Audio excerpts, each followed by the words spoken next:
এখন পর্যন্ত সবশেষ যে তথ্যটি আপনাদের সামনে নিয়ে হাজির হয়েছি সেটি হচ্ছে যে 3 আওয়ামী লীগ নেতার সন্দেহে মিরপুরে সেতু হোমস ভবনের মানে সেতু ভবনের একটি বাসা ঘেরাও করে রেখেছে ছাত্র জনতা। ভিতরে কিন্তু শিক্ষার্থীদের এক অংশ এবং পুলিশ কথা বলছে। আমরা যেমনটি দেখতে পেয়েছি যে এক নেতা সাথে কিন্তু এক নেতাকে পাওয়া গিয়েছিল এবং তার সাথে কিন্তু পুলিশ কথা বলছেন যে আসলে তার বিরুদ্ধে কোনো অভিযোগ রয়েছে কিনা। গোবিন্দগঞ্জ উপজেলা আওয়ামী লীগের সহসভাপতি অ্যাডভোকেট নুরুল হুদাকে কিন্তু এই বাসাতে পেয়েছিল শিক্ষার্থীরা। পরবর্তীতে শিক্ষার্থীরা তাকে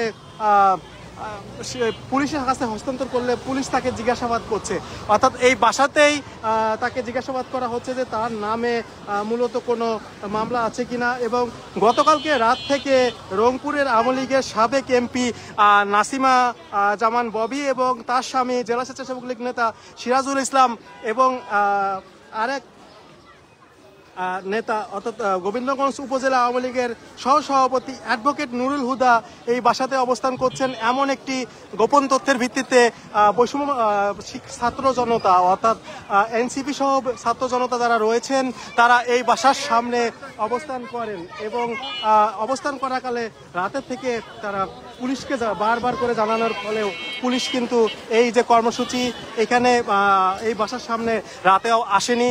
এবং পরবর্তীতে তারা যেটি অভিযোগ করছে যে পুলিশের গাফলতির কারণে হয়তো সাবেক যে এমপি রয়েছেন তিনি কিন্তু এই বাসাতে এখন তাকে পাওয়া যাচ্ছে না। অর্থাৎ তারা যে কথাটি বলছেন যে শাহালি থানা পুলিশের যিনি ভারপ্রাপ্ত কর্মকর্তা রয়েছেন তার গাফলতির কারণেই মূলত এমন একটি ঘটনা ঘটেছে। এই মুহূর্তে কিন্তু শুধুমাত্র একজনকে পাওয়া গিয়েছে যিনি গোবিন্দগঞ্জ উপজেলা আওয়ামী লীগের সহসভাপতি অর্থাৎ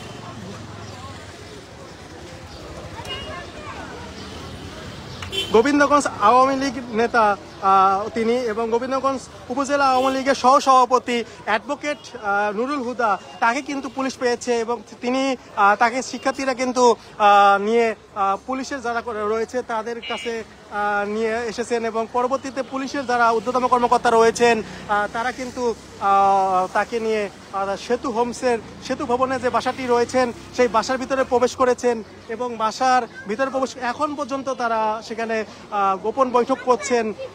কখন থেকে আপনারা এখানে অবস্থান নিচ্ছেন, আসলে কি জানবেন সেটা? নাসিমা ববি যে হচ্ছে রংপুর জেলার আপনার হচ্ছে আওয়ামী লীগের যেটা হচ্ছে মহিলাদের সংরক্ষিত আসনে যে এমপি থাকে উনি এখানে ওনার মামার বাসায়। তো আমরা কোনো একটা ইয়াতে সোর্সের মাধ্যমে জানতে পেরেছি যে উনি এখানে আসেন। জানার সাথে সাথে হচ্ছে আমাদের আশেপাশে যারা ছিল গণতান্ত্রিক ছাত্র সংসদ এবং ছাত্র আন্দোলন এনসিপি যুবলীগ যারা ছিল সবাই মিলে এসে এখানে হচ্ছে আমরা অবস্থান নিই এবং তারপরে আমরা পুলিশকে ইনফর্ম করি যে হচ্ছে শাহালি থানার যে ওসি সাহেব আছে ওনাকে ইনফর্ম করার উনি অনেকক্ষণ পরে একটা টিম পাঠায় 10 মিনিট এসে থাকে। তারপরে সারা রাত তো ওনাকে অনেকবার ফোনে টেস করার পরে ওনার পুলিশের থেকে কোনো সহযোগিতা পাইনি আমরা। তারা যেটি বলছে যে পুলিশের পক্ষ থেকে কোনো প্রকারের সহযোগিতা করা হচ্ছে না। অর্থাৎ গতকালকে সন্ধ্যা 7টা থেকে পুলিশের 7টা থেকে শিক্ষার্থীরা এই বাসাটি ঘেরাও করে রাখলেও পুলিশের যে শাহালি থানার ভারপ্রাপ্ত কর্মকর্তা রয়েছেন তার যে অসহযোগিতা সেটি কিন্তু বলছেন শিক্ষার্থীরা যে তার একটি অসহযোগিতা রয়েছে এইখানে। তিনি কিন্তু কোনো প্রকারের পুলিশের যে ব্যবস্থা সেটি কিন্তু করেননি। শুধুমাত্র একবার পুলিশ এসে 10 মিনিটের জন্য অবস্থান নিয়ে তারপরই কিন্তু চলে যান এবং আমরা যেমনটি দেখেছি উপজেলার সহসভাপতি যিনি রয়েছেন তাকে যখন শিক্ষার্থীরা পুলিশের হাতে হস্তান্তর করে পুলিশ তখন তাকে নিয়ে ভিতরে অর্থাৎ সেতু ভবনের যে বাসার ভিতরে প্রবেশ করলেও সেখানে কিন্তু গণমাধ্যম কর্মীদের জন্য কোনো জায়গা হয়নি। অর্থাৎ গণমাধ্যম কর্মীদেরকে সেখানে ভিতরে প্রবেশ করতে দেওয়া হয়নি এবং অনেকাংশে গণমাধ্যম কর্মীদের সাথে এই বাসার যারা রয়েছেন তারা অনেকাংশে খারাপ আচরণ করেছেন। তারা বলছে গণমাধ্যম কর্মীদের সামনে কোনো গোপন বৈঠক হবে না এবং কারণ এখানে শিক্ষার্থী এবং পুলিশের সাথে একটি বৈঠক চলছে যাতে করে আমরা আপনাদেরকে যে বাসাটি দেখানোর চেষ্টা করছিলাম এই বাসাতেই কিন্তু গোপন বৈঠকটি চলছে এবং এখানেই কিন্তু গণমাধ্যম কর্মীদের সাথে অনেক অংশে খারাপ আচরণ করেছে এই বাসা যারা রয়েছেন তারা যেটি বলছেন যে গণমাধ্যম কর্মীদেরকে তারা ভিতরে প্রবেশ করতে দেবেন না, কারণ গণমাধ্যম কর্মীদের সামনে কোনো কথা হলে সেটি আসলে বাস্তবায়ন হবে না। এই কারণেই কিন্তু মূলত তারা গণমাধ্যম কর্মীদেরকে ভিতরে প্রবেশ করতে দিচ্ছেন না। আমরা দেখতে পাচ্ছিলাম সামনে এখনো শিক্ষার্থীদের যে অবস্থান সেটি কিন্তু রয়েছে, শিক্ষার্থীরা কিন্তু এখনো অবস্থান করছে এবং ভিতরে পুলিশ এবং পুলিশের সাথে যে আওয়ামী লীগ নেতাকে পাওয়া গিয়েছে তার সাথে কিন্তু একটি বৈঠক চলছে। আপনাদের কিন্তু আমরা সরাসরি সেটি দেখানোর চেষ্টা করছিলাম।